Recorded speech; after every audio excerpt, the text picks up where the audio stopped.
Entonces, así estoy mucho más entretenida. Vale, a mano alzada, ¿cuántos coordinadores de bienestar y protección hay en la sala? 1, 2, vale. ¿Cuántos profesionales que trabajen en un cole? Ahí ya vamos mejor, muy bien, muy bien. Vale. Pues los que trabajáis en coordinación, me interrumpís cuando queráis, ¿vale? Y aquí reivindicamos un poco el espacio. En el móvil del trabajo tengo en la parte de atrás la imagen de un cuadro de Bansky. No os lo he puesto aquí, pero es como una niña que suelta un globo. ¿Por qué? Porque cuando trabajas en un cole es muy fácil que un niño venga con un problema, pero muchísimo más fácil es que todos los adultos acaben hablando de pero entonces esto quién lo hace, tú, yo, no, tal, dame el protocolo, y pasen días y el niño no sepa ni qué ha pasado con lo que cuenta, ¿vale? Entonces sí que me gustaría reivindicar en un espacio donde estamos solamente los adultos, que esto va de los niños y niñas que están en nuestros coles y de las situaciones que viven, ¿no? Y que a veces no perdamos con tanto lío que ellos realmente deberían de ser el centro de todo lo que hacemos. Dicho sea lo cual, os diréis, ¿qué carajo hace aquí el British Council? Bueno, pues el British Council viene a ser como el Instituto Cervantes o como cualquier otro delegado, ¿no?, de algún país que intenta hacer, bueno, pues estas cosas muy rimbombantes, ¿no?, de puentes y lazos culturales, etcétera. Pero en el ámbito de protección de la infancia, lo que queremos es acompañaros desde el Reino Unido en el buen trato, generando entornos protectores. Nos parece fenomenal, que caminéis en el buen trato y que generéis entornos protectores, nos parece fantástico. Ahora, sí que os queremos un poco también llamar la atención que además también tenemos que actuar en situaciones de abuso y violencia. O sea, la LOPIBI, yo creo que la riqueza que tiene es generar entornos protectores, pero no olvidemos nunca que se tiene que dar porque hay violencia y hay abuso. Y el buen trato está fenomenal y la disciplina positiva y un montón de cosas positivas están estupendas, pero también hay abuso y violencia en los centros educativos y no siempre somos conscientes. Entonces, bueno, ¿nosotros qué hacemos? Trabajamos mucho con UNICEF y la Universidad Pontificia de Comillas, con la Cátedra de los Derechos del Niño. Hemos publicado una guía para coordinadores, gratuita, o sea, aquí no vendemos nada, si queréis luego os paso el link y las podéis descargar. Y lo que estamos haciendo ahora es una caja de herramientas para aquellos que son coordinadores en coles, ¿no? Entonces, la idea que tenemos es que tengáis una caja de herramientas práctica, Yo la teoría la dejo para el máster. Aquí es utiliza esto, utiliza esto, utiliza esto, utiliza esto, ¿vale? Para que en el día a día en el cole sepamos actuar ante determinadas situaciones. Y otra cosa, que esa es la que estamos haciendo... Uy, qué rápido he ido yo, ¿has visto? He ido hasta el... He dicho que iba a ser rápida y he sido rápida y veloz como el rayo. Y lo otro que estamos haciendo junto con la Universidad de Comillas es una guía sobre una cosa que se llama en Inglaterra reclutamiento más seguro, investigación de casos. Porque una de las cosas que pensamos que se ha quedado muy fuera en la LOPIBI es qué pasa si el abuso lo comete un profesional del centro. Y se comete. O sea, simplemente meter en Google abuso sexual, abuso pornografía, profesor en colegio y hay un montón de situaciones. Buenas, ¿vale? Porque han sido muy bien gestionadas y mal gestionadas tanto para el profesor como para la posible víctima, ¿vale? Entonces, bueno, pues estamos intentando con la Universidad de Comillas darle una vuelta a esa parte también. Luego me decís lo que más os interesa y os cuento más. Yo era como el pájaro dodo, o sea, imaginaros en el año 2016, cuando conocí a Horten por primera vez, me dice, ¿tú qué haces? Digo, no, yo soy coordinadora de bienestar y protección. Y digo, como diciendo, ¿esto qué carajo es, no? Y por eso me ha traído hoy, porque dice, sí, esta es la que lo hacía ya en 2016. Bueno, pues en Reino Unido es una figura que está en todos los coles desde el año 2010. Entonces, bueno, pues ¿qué hacemos nosotros? Traeros nuestra realidad desde el 2010. Voy a saltarme esto, ¿vale? Pero que soy muy feliz. Ahora tengo 2 pájaros dodos más en la sala. O sea, esto ya es impresionante. No os cuento el día que diga, ¿quiénes son los coordinadores? Me digan, todos. Digo, ya me voy a sentir como en casa, ¿vale? Entonces, ¿cuál es la realidad de un coordinador de bienestar y protección en nuestros centros? Y cuando hablo de nuestros centros en España, hablo en los centros que trabajamos con el programa bilingüe, en los centros británicos que hay, en nuestros propios centros de enseñanza, o sea, en el entorno en el que estamos nosotros ahora mismo. Nos olvidamos muchas veces de la cantidad de horas que pasa un niño o una niña en un centro educativo y la cantidad de cosas que ven, desde la persona que está como bedel en la puerta, hasta la persona de comedor, hasta el monitor de ruta si lo hay, hasta la auxiliar de conversación o lo que sea. Muchas veces los niños vamos viendo cosas poquitas y el colegio, el centro educativo, es un entorno absolutamente natural para juntar todas esas cosas y poder detectar una posible situación de violencia y de abuso. Pero también es un entorno privilegiado de prevención. Yo dedico el 80% a riesgos, posibles riesgos. Y antes me ha gustado mucho porque, por ejemplo, en la ponencia anterior habéis mencionado un montón de cosas que es prevención de riesgo. O sea, si yo tengo un niño de 4 o 5 años que ya le estoy inculcando una autoestima sana, desde luego es muchísimo menos susceptible al abuso. Lo decía Tomás, si yo tengo un niño o una niña que efectivamente no caemos en el efecto de estigmatizarle desde el principio, vamos, muchísimo más seguridad ante la protección y el abuso. Entonces, ahí es donde yo creo que realmente los coles tenemos que dar el resto. Y en la guía que estamos preparando con UNICEF, la idea es eso, pasaros como herramientas, cosas que nos ayuden sobre todo en la parte de la prevención. Luego tenemos un 15% de situaciones que echamos un ojo, pero ni siquiera son de servicios sociales o de la policía o de otras autoridades, porque son esas situaciones donde dices, joder, si yo hiciera un poquito, a lo mejor no llegamos a... Y es verdad que lo que más ocupa en estas charlas muchas veces es lo que para los coles es el 5%. Y esto está basado en datos. Luego, si queréis, os saco los Excel y os digo de dónde salen los datos y cómo lo hemos hecho. Realmente niños con un expediente abierto en relación con servicios sociales, la policía, las autoridades, son muy poquitos. Pero hay muchísimos niños que yo creo que pueden tener un impacto súper positivo con la figura del coordinador de bienestar y protección. Y yo creo que de eso va el tema de hoy.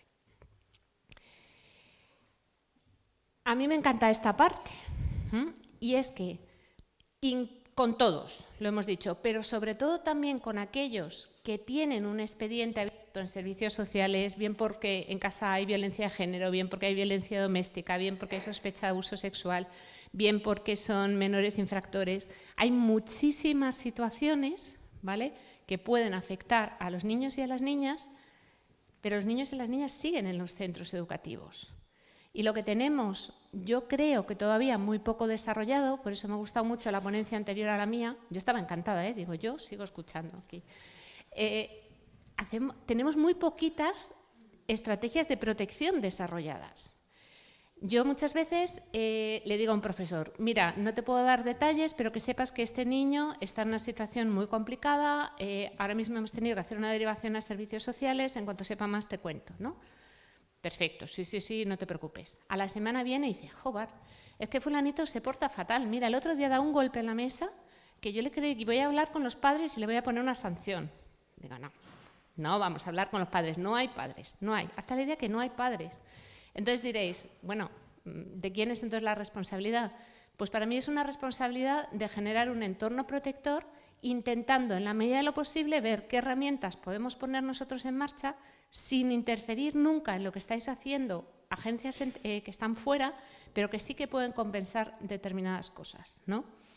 Entonces, por ejemplo, si yo sé que a un niño o una niña le falta un entorno en casa para estudiar, porque no lo hay, porque nadie hace seguimiento de los deberes, porque nadie compra el material escolar, porque nadie se ocupa de organizar la mochila, bueno, pues a lo mejor podemos ofrecerle, si tenemos esa posibilidad, de que venga en algún programa de estos, ¿no?, de los primeros del cole, y venga un poco antes y ahí puedo hacer algo de deberes.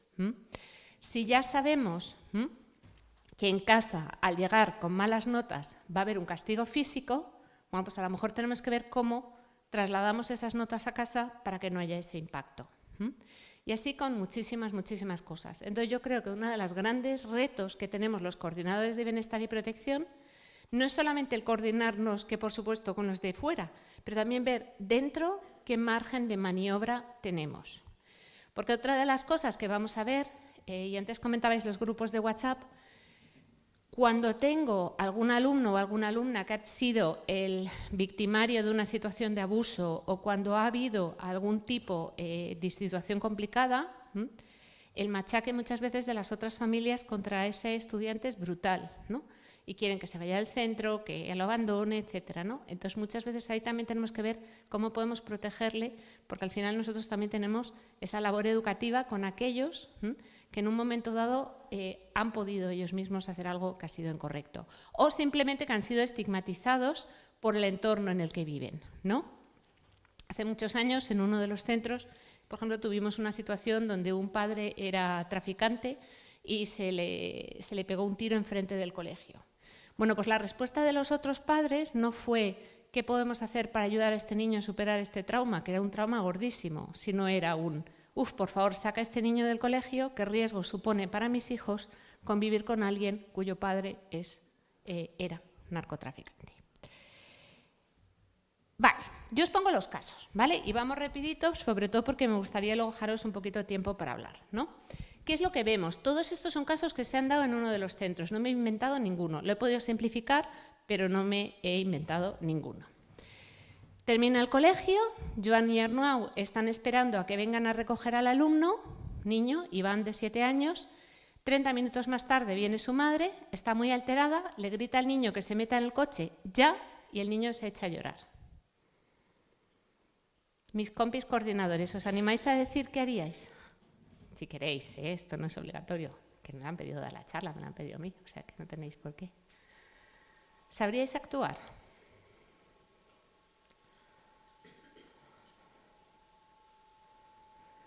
Vale, pues estos son los ejemplos que nosotros ponemos en los cursos de formación para los profesores, ¿vale?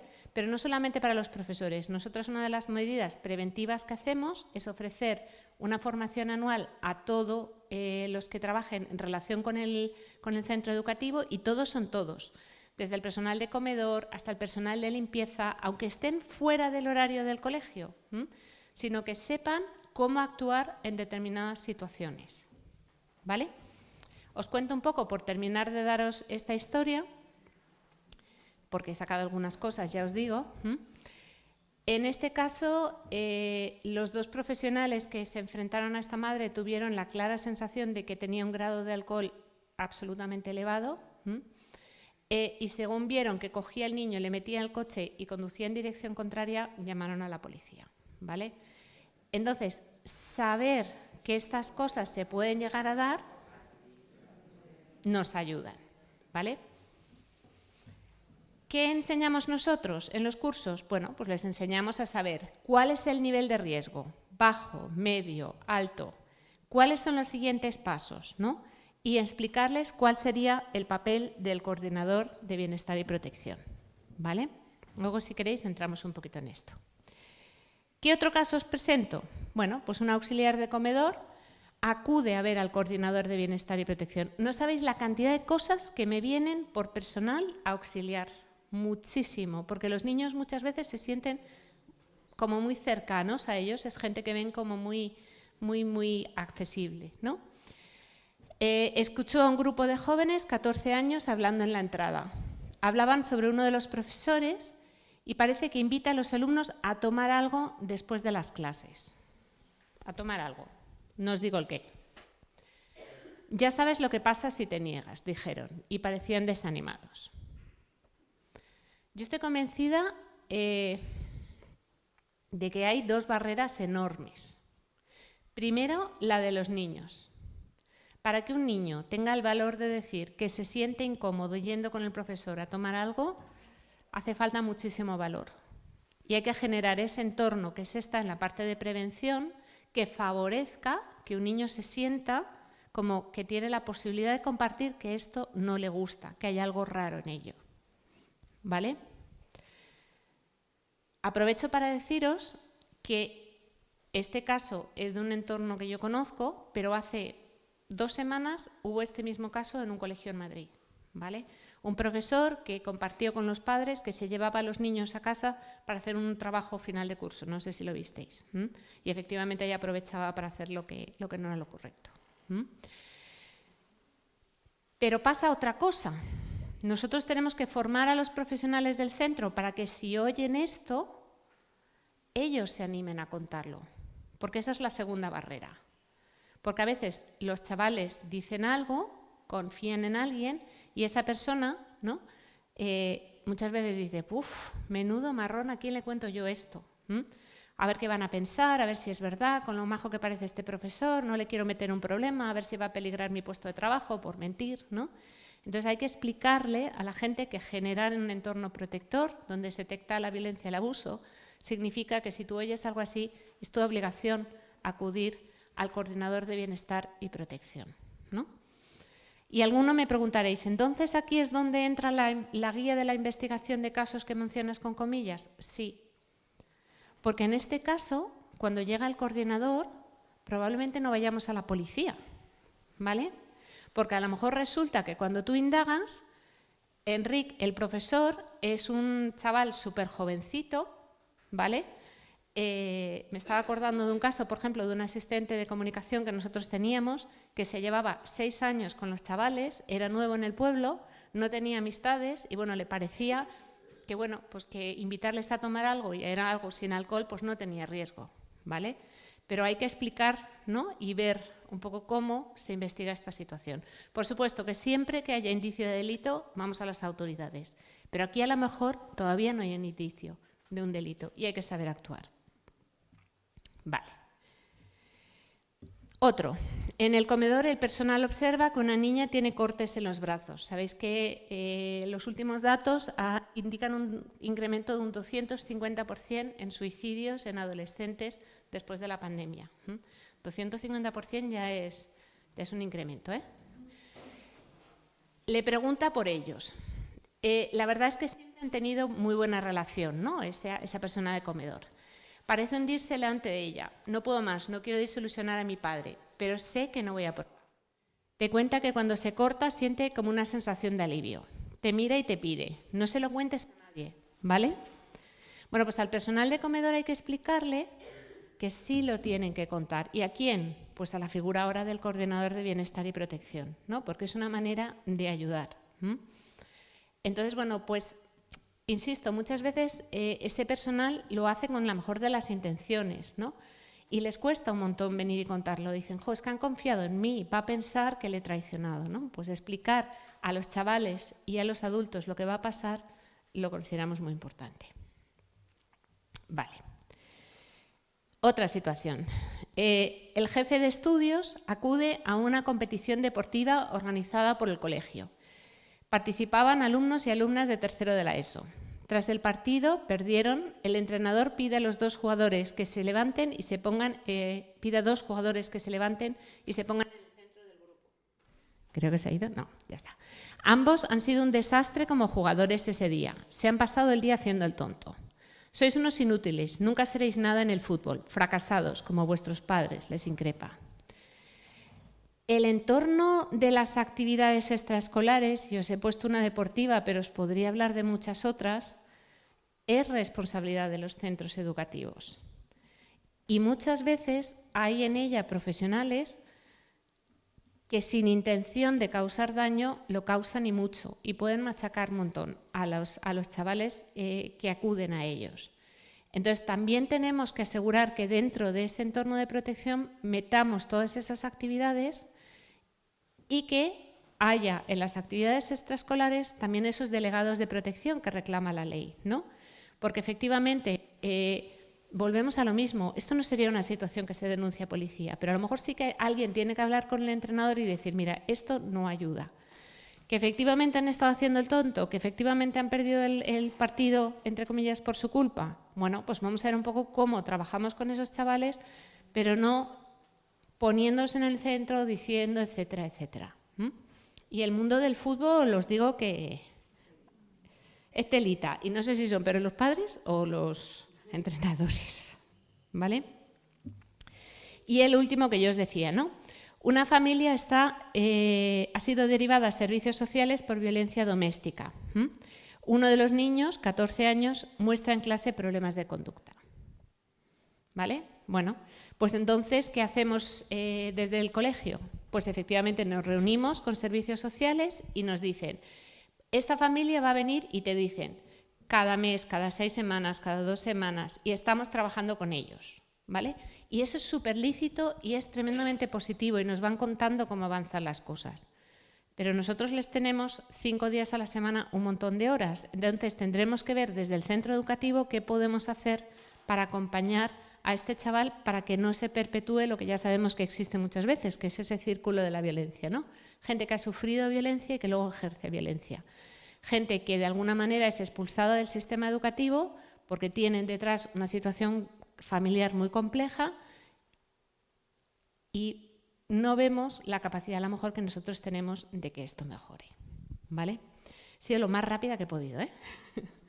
Dudas, preguntas, porque sí que quería yo sobre todo abrir un poco el debate con vosotros. No sé si hay algo que queráis comentar o preguntar.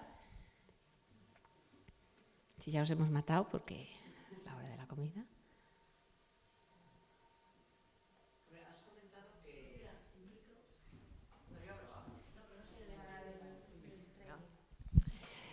Has comentado que el 80% así de tu trabajo es en el nivel de prevención. En vez de en este tipo de casuística, a nivel preventivo, ¿qué tipo de trabajos hacéis? Vale, a nivel preventivo, ¿vale? Primero, dar un curso de formación a todos los profesores y decirles, mirar, problemas de conducta en el aula se pueden deber por esto, por esto, por esto y por esto. Y entonces habría que hacer esto y esto y esto. Existe la posibilidad de hacer un plan de apoyo individualizado que es este y este y este. De tal manera que intentamos que ese profesor no entre ya torcido a veces con ese alumno, ¿no? Porque a veces es difícil. Hablamos y le sensibilizamos del tema del efecto Pigmalión, que antes hablaba Tomás. Intentamos motivarles y de verdad que creo que la gran mayoría de los profesionales del mundo educativo somos apasionados y explicamos el impacto que ellos pueden tener en ser el adulto que marca la diferencia. Entonces, por ejemplo, hay un vídeo que yo, si queréis, os comparto, que es brutal, de cómo se ve que un niño desde pequeño le van diciendo tú no vales, tú no puedes, tú no vales, tú no puedes, tú no vales, tú no puedes, y acaba en, bueno, pues en temas criminales, ¿no? Tú le enseñas eso a un profesor y mira al niño de otra manera. Y cómo mires a tu alumno va a influir un montón. Y luego, por supuesto, con esas herramientas que tienes para también compensar. Porque, claro, tener un niño de características complicadas en clase muchos días también es muy complicado. Entonces, ¿qué otras cosas podemos hacer cuando tengamos esta situación? O sea, te anticipas para que no llegue a escalar. ¿Más preguntas?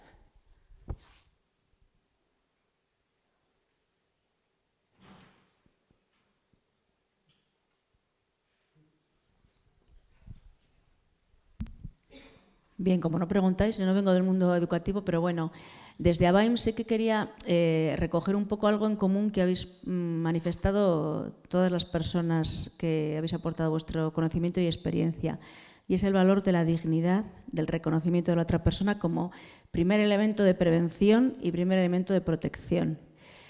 Entonces creo que ya hay que poner esa primera base, ¿no? Y esto en la escuela y en el mundo. Y es verdad, todos lo decís, los niños están obligados a estar en la escuela y pasan muchas horas en la escuela. Tiene que ser un lugar de oportunidad y es un lugar en el que los niños tienen que sentir como un lugar al que quieres ir, no un lugar al que no quieres ir. Entonces, yo quería agradeceros como ciudadana, iba a decir, ¿no? Pues toda esta tarea que se hace desde el mundo de lo profesional educativo, a veces tan desagradecida por... yo estuve 10 años en el AMPA, en el colegio, y siempre hay una situación muy difícil. Creo que la comunidad de la ciudadanía tiene que ser menos beligerante con los profesionales, colocarse en todos los lugares. Y creo que partir del reconocimiento también entre adultos, es decir, el profesor no es un inútil, el padre no es un insustancial, o sea, creo que de aquí, porque no se da lo que no se tiene y no se puede aprender si no hay curiosidad, si no hay ocasión para ver lo que merece la pena. Y claro, si lo que merece la pena o lo que gusta está en un vídeo, está en redes sociales, pues las referencias no son las que queremos, ¿no? Bueno, pues eso, yo daros las gracias de verdad por esto y creo que estamos en el camino a pesar de la precariedad a veces de recursos materiales, ¿no? Pero los recursos personales yo creo que son potentes. Mil gracias. Sí, pero te recojo 100% y además ahí es donde entra en juego la prevención, ¿vale? Porque en frío, sin caso, también aprendemos muchísimo mejor. O sea, cuando he tenido un montón de conflictos con un alumno, también me cuesta mucho más. Entonces ahí la parte preventiva es importante. Y ya lo último, porque yo creo que tenemos la clausura y cerramos a la 1:30, ¿verdad? 2:45, o sea, tengo... A las 2 hay que levantar, vale, entonces me queda un poquito.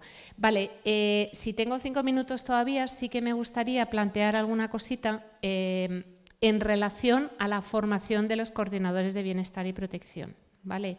Porque yo sí que creo que para entender de esto hace falta mucha formación. Y es verdad que en una jornada como esta, que haya 2 coordinadores en la sala sigue siendo un número bajito, que se debe a muchos motivos, se debe a que según qué comunidad todavía no han sido nombrados, se debe a que efectivamente todavía estos foros probablemente piensen que no son como su entorno, etc. ¿Por qué? Por 2 motivos. Por un lado, porque yo creo que se está poniendo en ellos una responsabilidad brutal, son casos muy, muy delicados y hacer algo mal tiene muchísimas implicaciones. Y porque a veces tirar de lo que sabemos de convivencia únicamente es un riesgo. Y sí que me apetecía en este ratito comentarlo. Hace un tiempo hemos tenido una situación de una posible agresión sexual y efectivamente la respuesta desde el centro ha sido intentar una mediación, ¿no? Bueno, pues una mediación en una agresión sexual no es lo más adecuado, ¿no? Pero uno lógicamente a veces tira de lo que sabe. Y es verdad que en conflictos entre alumnos pues, se utiliza muchas veces una posible mediación. Meterte en una mediación en agresión sexual son palabras mayores, ¿no? Entonces yo sí que reclamo, un poco y aprovecho el foro, una formación más específica para los coordinadores de bienestar y protección, ¿vale? Porque entre que tienen poquito tiempo, que se les ha dado poca formación y casi ninguna herramienta, la verdad que sois unos valientes. Por ahí atrás, espera, te paso el micrófono.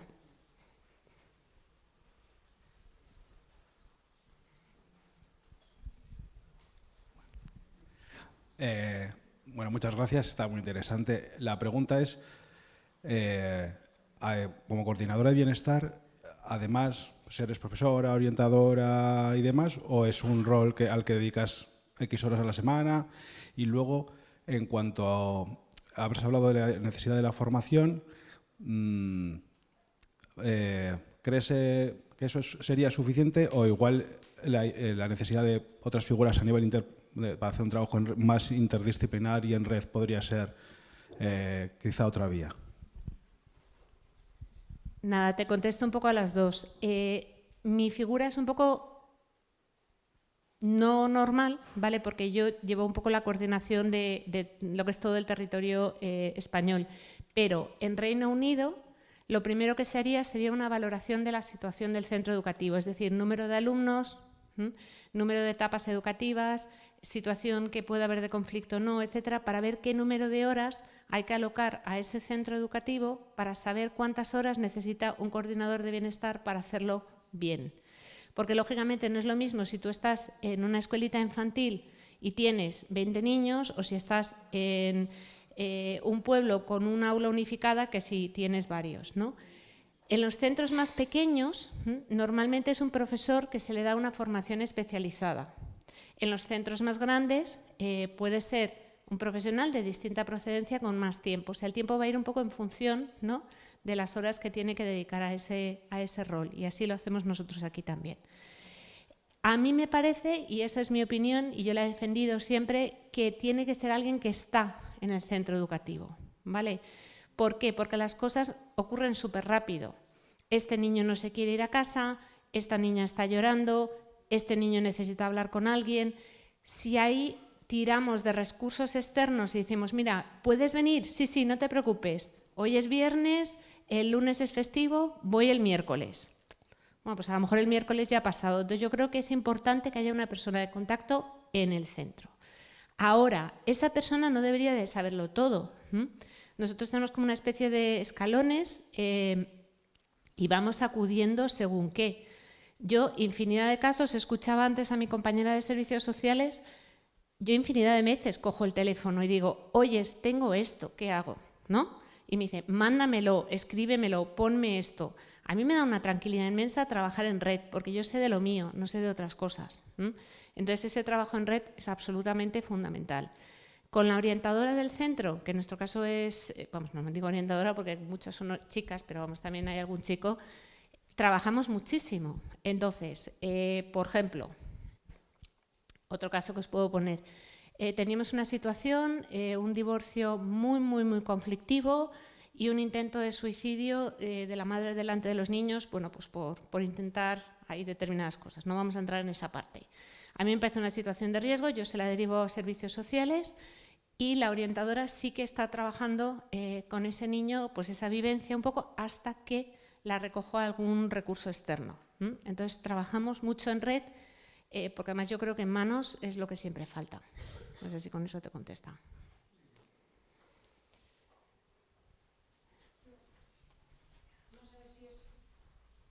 No sé si es pregunta o reflexión sobre el departamento y lo que hemos escuchado hoy, ¿no? Yo agradezco mucho vuestras ponencias, yo creo que han sido muy válidas y me quedo con la frase de la tía Pilar, ¿no? De que ha dicho Tomás, pero al mismo tiempo lo recojo porque yo en este caso soy la consultora de una escuela, estamos dos, aparte soy coordinadora del grupo BAT, aparte tenemos 2 pilotajes de altas capacidades y dislexia, que los estoy llevando yo, no porque los otros no hagan nada, o sea, que aquí tenemos para todo. Aparte soy la figura de bienestar, etc., etc., etc., que lo hacemos con muchas ganas y con ilusión. Pero sí estamos echando en falta una red.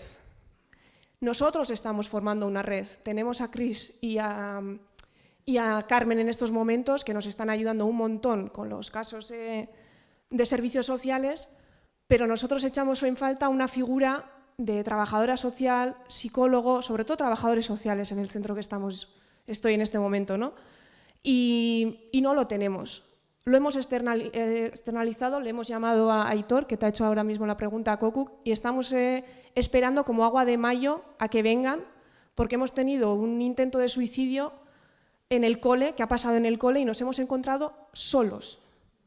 Con buena fe han venido algunas compañeras, pero no hemos tenido la respuesta que queríamos.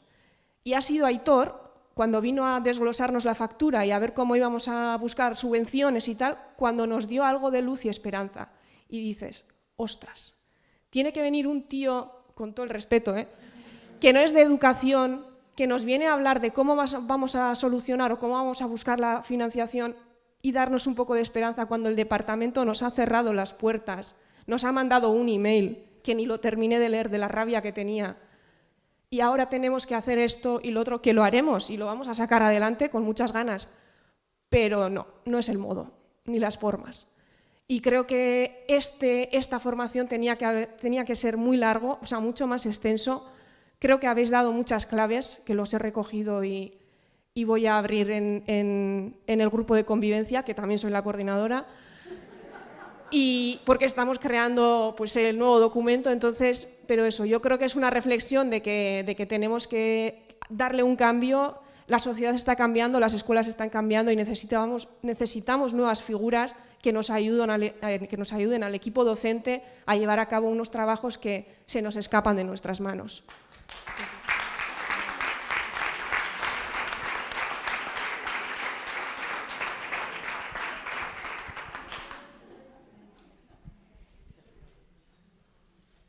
Bueno, yo soy de servicios sociales, soy trabajadora social y soy de Vizcaya, además. Entonces, en Vizcaya no tenemos ni trabajadoras sociales en educación. Entonces, ¿qué os voy a contar? Pero bueno, justo el otro día teníamos una reunión, el miércoles, con todos los centros educativos de Portugalete, al que viene Inspección de Educación, Berrichegune, etcétera, que es una mesa local de infancia, y preguntamos a ver justo quién era el coordinador de bienestar de cada centro. Entonces, en la mayoría eran o orientadores o consultores. Bueno, en la mayoría mujeres, consultoras y orientadoras. Perdidos, la mayoría perdidas, o sea, porque no hay formación, lo demandaban y decían, bueno, ¿y a nosotros quién nos cuida? Porque tenemos los trabajos que teníamos ya y ahora nos ponen cometidos nuevos por una ley que muchos ni la conocían, porque les habían mandado pues, desde el Gobierno vasco a principios de curso una circular, pero no sabían qué tenían que hacer. Entonces, está claro que hace falta formación, que hacen falta profesionales nuevos, porque no podéis con lo que tenéis. Y si no, vais a caer como en servicios sociales. O sea, esto es todo un efecto dominó. Y claro que hay que cuidar a los profesionales y a las profesionales, porque es que no hay ni instrumentos, ni herramientas, ni profesionales. Y falta educación y falta formación para todos y para todas, para servicios sociales y para vosotros, y para la coordinación.